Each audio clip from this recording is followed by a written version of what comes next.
Jeffrey, we have just heard from the supreme leader of Iran, Ayatollah Mojtaba Khamenei.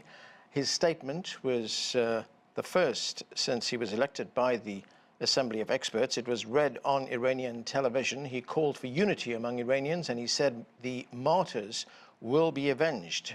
And he also called on all U.S. bases in the Persian Gulf to be closed immediately, or they will continue to be attacked. He said the Straits of Hormuz, that vital sea route, will remain closed. Seems like he's taking a very hard line, not in the mood for any kind of compromise or negotiation. Given that, where do you see this heading? Well, what kind of negotiation? Iran tried to negotiate twice. Both times it was bombed by Israel and the United States. Iran is under a absolutely brutal attack. It's under carpet bombing. The U.S. and Israel are destroying infrastructure. They murdered this man's father and the leaders of the Iranian government. They are killing thousands of people. So exactly what is to be negotiated? This is a brutal war of aggression by Israel and the United States. And Iran is responding. And it's not surprising that they are responding. They're under threat of conquest, basically. That was what Trump said, that he would pick the new leader, that Israel and the United States would run Iran. Well, the Iranian people have a different view, clearly. They're showing up by the millions to say that they don't want to be run by the United States and Israel. Right, and President Trump is also claiming that the United States has won this war. That's what he says. Yet we see the missile attacks continue by Iran, by Israel, by the United States. I mean, do you envision any scenario in which the United States can declare victory when we don't even know what its objective is? Well, yes, I see a scenario where they can declare victory. Trump does so. He says things for the immediate moment or for show or because he believes them. We're never absolutely sure which it is. But is there a way to real victory by the United States? No, this is a disaster for the United States. It is a disaster for the whole world. The U.S. and Israel have thrown the entire world into turmoil, perhaps into World War III. This was a brazen, violent, ill thought out, I mean, to say the least, move by these two countries. And now we're all suffering the consequences of this. You say we could be in World War III. There are already more than a dozen countries involved in this conflict, most of them in the Persian Gulf. Do you see it expand to other parts of the world as well? Well, the United States is at war in many places. It is at war in the Western Hemisphere. It invaded Venezuela. It's talking openly about invading Cuba, which it's currently blockading. Trump just met with Latin American leaders and talked about other military operations in the Western Hemisphere. Trump has threatened to invade Greenland. The United States is still heavily engaged in war with Russia in Ukraine. We have war spreading through the Middle East. Israel is invading more countries. We have the war of Pakistan and Afghanistan taking place. We don't know, but it could be that when we look back even in weeks or months, we say, yes, World War III has started. The United States is so reckless, so irresponsible, and led by such a delusional president right now that I'm sorry to say that anything is possible. There are more than 1,500 Iranians who've been killed in this conflict so far, but we're also facing another crisis, that is an energy crisis. The world is facing an energy crisis right now. Oil prices are spiking. Energy experts say the full impact of this is yet to come, and we've just heard from the International Energy Agency, which says that this is the worst energy supply disruption in history. How will this affect and impact the global economy? The way it's going, this year will be an economic catastrophe if this continues, and it looks like it will continue. We know that there are massive disruptions of oil supply. That's the point that the International Energy Agency just made. We know that only selective tankers are passing through the Strait of Hormuz, those that Iran is allowing to pass through for China and reportedly for India. But we know that there is a dramatic decline in availability of both natural gas and oil.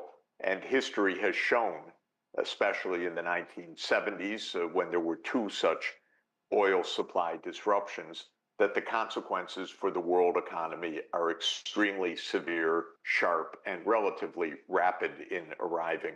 So I think we're in for a very, very significant global crisis brought to you by Israel and the United States. One strategy the Iranians are using, and some call it an asymmetric strategy, is to hit US Persian Gulf allies, many of which host United States bases, of course. Iran is hurting their economies by targeting their oil supplies and oil infrastructure. It's also targeting vital energy industries. What do you make of this strategy by Iran and its effectiveness? Well, Iran has been hit repeatedly by the United States and Israel, actually for decades. We can go back to 1953 when the United States deposed a democratically elected prime minister and brought in a police state for several decades. We can go to the war that the United States supported against Iran by Iraq in the 1980s. We can go to a long list of assassinations by Mossad and the CIA in recent years. What Iran is saying is we are under attack. This is existential. And the countries in the Gulf, by hosting the enemy of our country that is trying to destroy us, are part of this war against us. Now, Iran has said, and the new supreme leader has said, that this is not a war against the neighbors. It is a war against the United States, which is trying to destroy Iran. And just listen to any of the words of Trump or Netanyahu. It's not hidden. It's very, very brazen. Who will run Iran? Trump or the Iranians? This is what's at stake.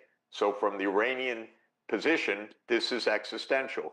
If the world stood up and told Mr. Trump, go home, you're not going to pick the supreme leader, and said to Netanyahu, live within your borders, stop making so many wars in the region, it would help us to get past this very, very dire crisis.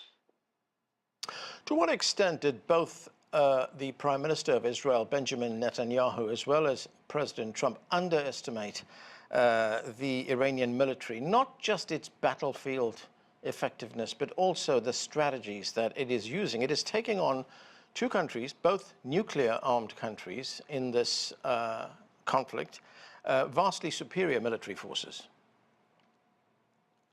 The United States, during my entire lifetime, which is getting on, has underestimated its adversaries.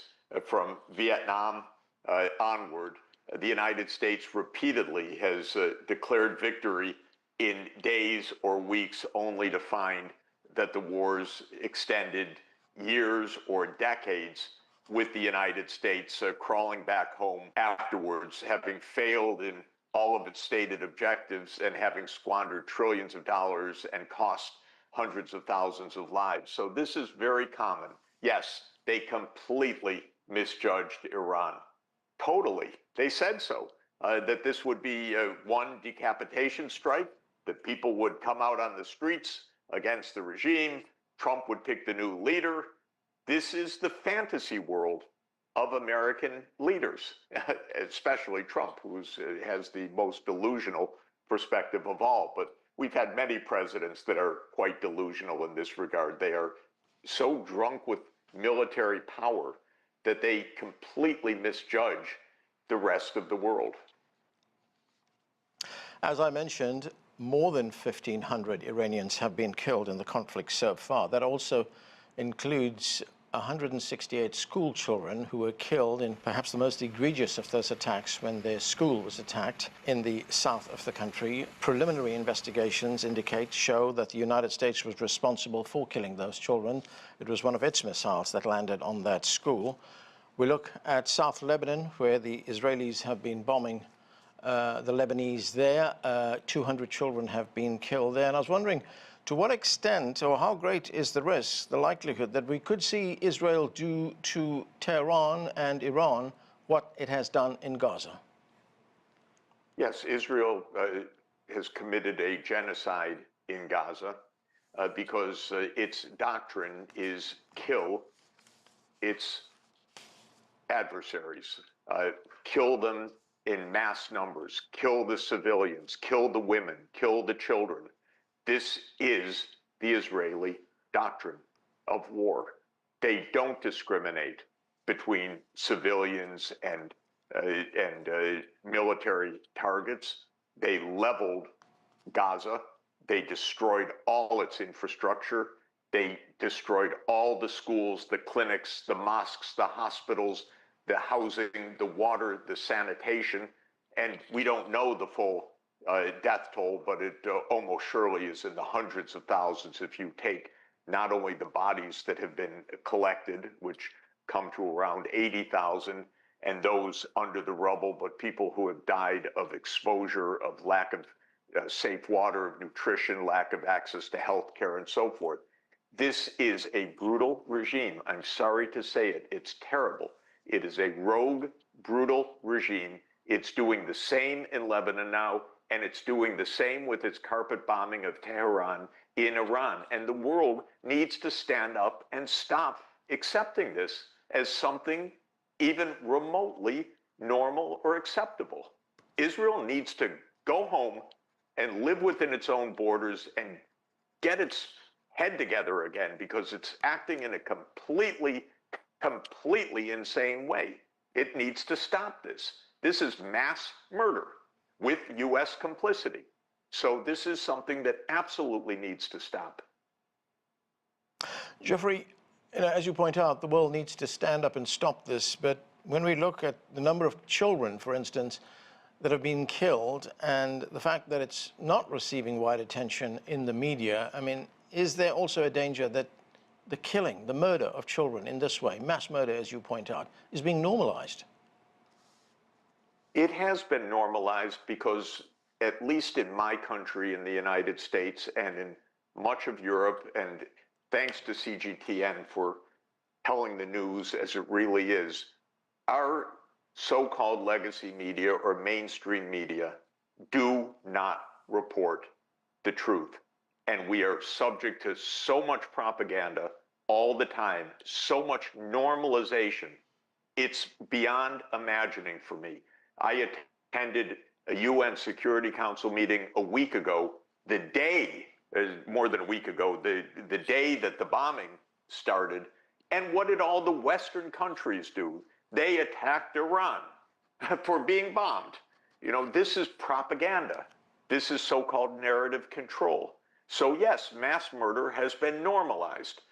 You're told, oh, if you say that Israel committed a genocide, oh, that's anti-Semitic. It's not only not anti-Semitic, it has nothing to do with anti-Semitism. It is the grim reality that needs to be understood so that it doesn't continue to happen. President Trump is not discounting the option of a land invasion, and of course this recalls the Iraq invasion. But if we look at Iran, Iran is much bigger. It's a mountainous country. It will not be an easy country for anyone who invades on the ground. I mean, this could result in massive U.S. casualties, couldn't it? I don't believe it. I think Trump is full of it in general, and I don't believe this can happen. You know, when the Iraq War happened, the American people were lied to relentlessly. We know it wasn't an error of judgment or doubt. It was direct lies, propaganda, that there were weapons of mass destruction that needed to be taken out. It was the excuse for war. At that time, the American people supported the war. Now, the American people are completely against what Donald Trump is doing. And that opposition will rise over time as their gas prices go up and as their incomes go down and as their jobs disappear and so on. So for Trump even to think about putting troops on the ground, the political explosion that would happen in the United States would be absolutely enormous. So he's just facing the fact that every miscalculation has come to pass because he's delusional, because he has no strategy, because the whole group of them has no strategy. But I do not believe that there will be boots on the ground because, as you say, it would be a disaster, and it would start in the stark opposition of the American people. When we look at the U.S. history of military assaults, invasions, assassinations, just in the past 25 years, it's left a trail of mass death and destruction. How would you describe the damage and destruction the U.S. has left in the wake of what's been referred to as the Americans' forever wars? Well, 30 years ago, Benjamin Netanyahu, when he became prime minister of Israel, with his American advisors, launched a project called Clean Break. The idea of Clean Break, everyone should understand, is to prevent permanently a state of Palestine alongside a state of Israel. So it's based on a criminality because it is international law that there needs to be a state of Palestine alongside a state of Israel. But the purpose of Clean Break was to say any government in the Middle East or North Africa or the Horn of Africa that supports the Palestinian cause and supports resistance, we're going to overthrow. And that is why there are so many wars, because Greater Israel delusion of Netanyahu and the American complicity has led to wars in Libya, Sudan, Somalia, Palestine, Lebanon, Syria, Iraq, Yemen, and now Iran. That's part of the doctrine. And it's crazy. Instead of just having a Palestinian state alongside the state of Israel, according to international law, we have wars across the Middle East that have claimed hundreds of thousands, millions most likely, of lives and have gone on for 30 years now. Professor Jeffrey Sachs, thank you for joining us. Thank you.